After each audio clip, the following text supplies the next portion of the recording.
Ladies and gentlemen, the first real snapshot for Minecraft 1.18 is out. If you're looking for the gameplay changes, check out the video linked right here. In this one, we're going to talk about the technical changes in things like loot tables, block data, and custom world generation. My name is slicedlime, and before I get into all of that, let me issue a correction. In the main update video, I said that the old mountain biomes had been renamed. That is not the case. Those changes have not been brought over from the experimental snapshots. Anyway, let's start with some datapack news. The datapack format has been increased, it is now 8.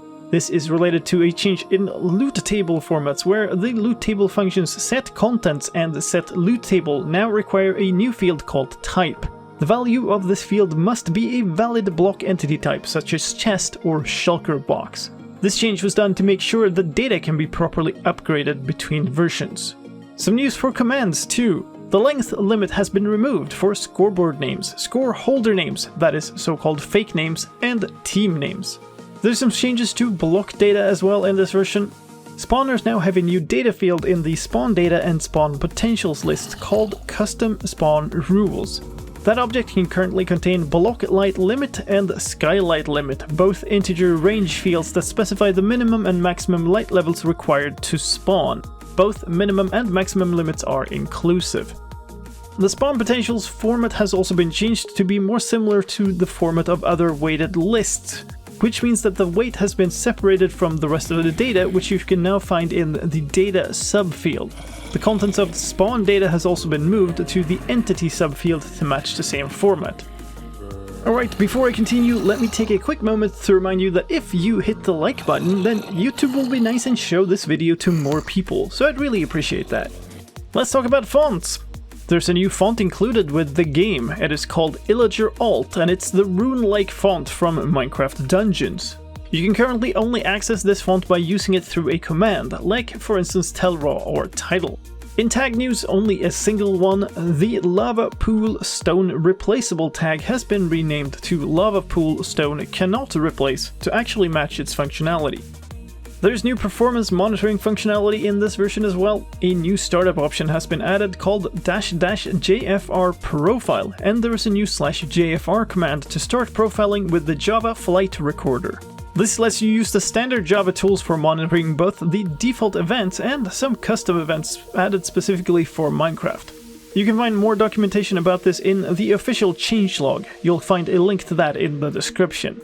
Speaking of performance, a number of performance improvements have been made for this snapshot, including one affecting custom very tall worlds where the game would massively drop in FPS when looking straight up or down in such a world. And that's a good segue for us to get into custom world generation. Not as much has changed as you might think. Many of the new things in the brand new overworld generation are still not customizable through data packs. But that doesn't mean that there isn't some news. The noise settings for the various noises used by the multi-noise biome source have been moved out of the multi-noise biome source settings and into the noise settings for the dimension. These noises are now also used by the terrain shaper when making the terrain. The noises used for multi-noise biome sources have also changed. Altitude has been removed and 3 new values have been added: continentalness, depth, and erosion. Information about the world generation noise is now also displayed on the debug screen, so you can see the input values as you move around. Since the terrain is now shaped independently from biomes, biome settings no longer have depth and scale values. There's a new mob spawn category called axolotls. The structure starts field has been removed, and 6 new surface builder types have been added. They are grove, lofty peaks, snow-capped peaks, snowy slopes, stone shore, and stony peaks. The glow lichen feature has been changed, so it no longer does its own placement. Instead, it is used together with a decorator. Some value ranges now have a shorthand format. Instead of specifying them as an object with min and max fields, you can now specify them as an array with min and max as the only 2 values. Let's talk changes to block state providers. The Flower Forest provider has changed names to Noise 2D provider and is now configurable. It has a list of possible block states as well as noise settings, a seed, and a scale. The Plain Flower provider has also changed names to Noise 2D cutoff provider, and it can also be configured. It also has noise settings, seed, and scale. In addition to that, it also has a threshold, a high chance, and 2 lists of block states, low states and high states. Finally, it also has a default state. And to round off our block state provider rundown, there's a brand new one called Dual Noise 2D Provider. This has a seed and 2 sets of noise settings and scales, one matching the previous providers and one called Slow Noise and Slow Scale. It also has a list of block states and a variety integer range. The vanilla data has of course been quite modified as well. In an overview, the new mountain biomes have been added, the game has switched back to using the prototype versions of all configured features and carvers, there's a new prototype cave extra underground cave carver and some new flower and tree configured features. And that's it for this time. Thanks to those of you who watched all the way to the end, I really do appreciate it.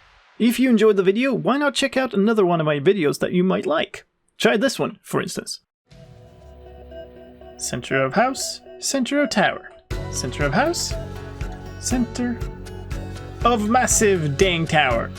It's one block off.